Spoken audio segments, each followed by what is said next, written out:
Hi friends, welcome to B trend. இன்றைக்கி நம்ம B ட்ரெயினில் உட்கணம், தகு உட்கணம் மற்றும் அடுக்கு கணம் அப்படின்னா என்னென்னு பார்க்கலாம்.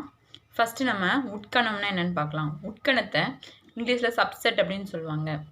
இப்போ ஏ மற்றும் பி என்ற இரு கணங்களில் ஏயில் உள்ள ஒவ்வொரு உறுப்பும் கணம் பியின் ஒரு உறுப்பு எனில் ஏ என்பது பியின் உட்கணமாகும் அப்படின்னு சொல்லியிருக்காங்க. இந்த உட்கணத்தோட சிம்பிள் இதுதான். சி மாதிரி போட்டு கீழே ஒரு கோடு போட்டேன், அதுதான் உட்கணம். சரியா? இப்போ ரெண்டு கணம் கொடுத்துருக்காங்க, ஏங்கிற கணம் பிங்கிற கணம் கொடுத்துருக்காங்க. ஏயில் உள்ள ஒவ்வொரு உறுப்பும் பியில் இருக்குது அப்படின்னா ஏ என்பது பியின் உட்கணம் ஆகும். ஏ என்பது பியின் உட்கணம் எனில் number of A is greater than and equal to number of பியாக இருந்தால் தான் அது ஏ என்பது பியின் உட்கணமாக இருக்கும். எடுத்துக்காட்டு மூலமாக நம்ம பார்க்கலாம். A is equal to கணம் 1, B is equal to 1, 2, 3. உட்கணமா அப்படின்னு நம்ம பார்க்கலாம். இந்த A என்ற கணத்தில் உள்ள உறுப்புகள் அனைத்தும் இந்த B என்ற கணத்தில் இருக்குது. அதாவது 1 இருக்குது, இங்கே Bங்கிற கணத்துலேயும் 1 இருக்குது. அதனால A என்பது Bயின் உட்கணம் ஆகும். சரி, அடுத்த எடுத்துக்காட்டு பார்க்கலாம். A equal to AB, B equal to A, B, C, D. இங்கேயும் பாருங்க, A என்ற கணத்தில் உள்ள உறுப்புகள் அனைத்தும் இந்த B என்ற கணத்தில் இருக்குது. அதனால A என்பது Bயின் உட்கணம் ஆகும். அடுத்த எடுத்துக்காட்டு பார்க்கலாம்.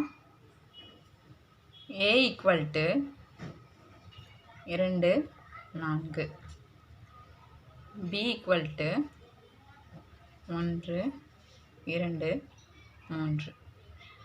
இப்படி இருந்து அப்படின்னா இது உட்கணமா இல்லையா அப்படின்னு பார்க்கணும்.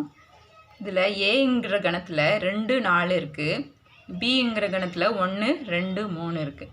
இங்கே 2 இருக்குது, இங்கேயும் 2 இருக்குது. ஆனால் இங்கே ஏன்ற கணத்தில் 4 இருக்குது, ஆனால் பின்ற கணத்தில் 4 இல்லை. அதனால இது ஏ பியின் உட்கணம் அல்ல. இதில் ஏதாவது ஒரு உறுப்பு இல்லாட்டா கூட அது உட்கணமாக இருக்க முடியாது. சரியா? ஏ என்ற கணத்தில் என்னென்ன உறுப்புகள் இருக்கோ அனைத்தும் பி என்ற கணத்தில் இருந்தால் மட்டும்தான் ஏ என்பது பியின் உட்கணமாக அமையும். இப்போ ஒரு கணம் கொடுத்துருக்குறாங்க, அந்த கணத்தோட உட்கணம் எப்படி எழுதணும் அப்படிங்கிறது பார்க்கலாம்.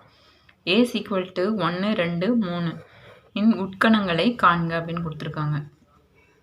இப்போ உட்கணம் எப்படி கண்டுபிடிக்கணும் அப்படின்னா, உட்கணம் ஒரு கணம் கொடுத்துருக்காங்கன்னா அந்த கணத்திற்கு வெற்று கணம் ஒரு உட்கணமாக இருக்கும். அதை ஞாபகத்தில் வச்சுக்கணும். அது மட்டும் இல்லாமல் ஒரு கணம் கொடுத்துருக்காங்களா அந்த கணமே அந்த கணத்திற்கு உட்கணமாக அமையும். இந்த 2 பாயிண்ட்டையும் நம்ம ஞாபகம் வச்சுக்கணும்.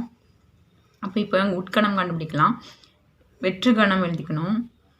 அதுக்கப்புறம் ஓருறுப்பு கணமாக ஒவ்வொரு உறுப்பையும் நம்ம கணமாக எழுதணும்.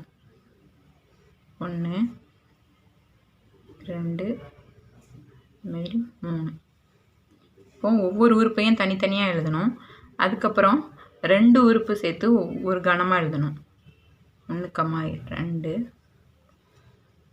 2, 3. அதுக்கப்புறம் 1, 3. அதுக்கப்புறம் தன்னைத்தானே உட்கணம் அப்படி தானே, அதனால அதே கணத்தை திருப்பி நம்ம எழுதணும். தான் உட்கணம் எப்படி கண்டுபிடிக்கணும் அப்படிங்கிறத நம்ம பார்த்துருக்கோம். உட்கணம் எப்படி கண்டுபிடிக்கணும் அப்படின்னா, வெற்று கணம் ஒரு கணத்திற்கு உட்கணமாக அமையும். அதே மாதிரி அதே கணம் உட்கணமாக அமையும்.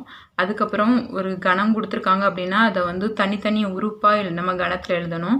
அதுக்கப்புறம் இப்போ 3 உறுப்பு கொடுத்துருக்காங்க அப்படின்னா 2 உறுப்பாக எழுதணும். அதுக்கப்புறம் அதே கணத்தை நம்ம உட்கணமாக எழுதணும். இதில் மொத்தம் எத்தனை உறுப்பு வரோம் அப்படின்னா இதுக்கு ஒரு ஃபார்முலா இருக்குது.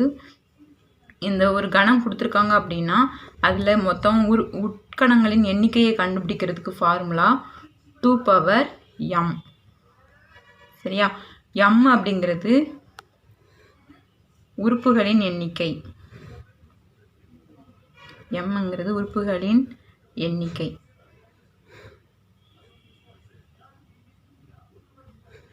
இந்த கணத்தில் எத்தனை உறுப்பு இருக்குது? 3 உறுப்பு இருக்குது. அப்போ 2 பவர் 3. 2 பவர் 3னா என்ன? 8. இதில் 8 கணம் இருக்கான்னு பார்க்கலாம். 1 2 3 4 5 6 7 8.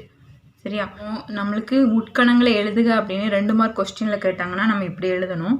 சப்போஸ் ஒரு கணம் கொடுத்துட்டு அந்த கணத்தில் உள்ள உட்கணங்களின் எண்ணிக்கை அப்படின்னு கேட்டாங்கன்னா இந்த ஃபார்முலாவை யூஸ் பண்ணி நம்ம கண்டுபிடிச்சா போதும். அதுக்கு இப்படி எழுதிட்டு இருக்க வேண்டிய அவசியம் கிடையாது. இந்த வீடியோ பிடிச்சிருந்தா லைக் பண்ணுங்க, ஷேர் பண்ணுங்க, கமெண்ட் பண்ணுங்க, மறக்காம சப்ஸ்கிரைப் பண்ணுங்க.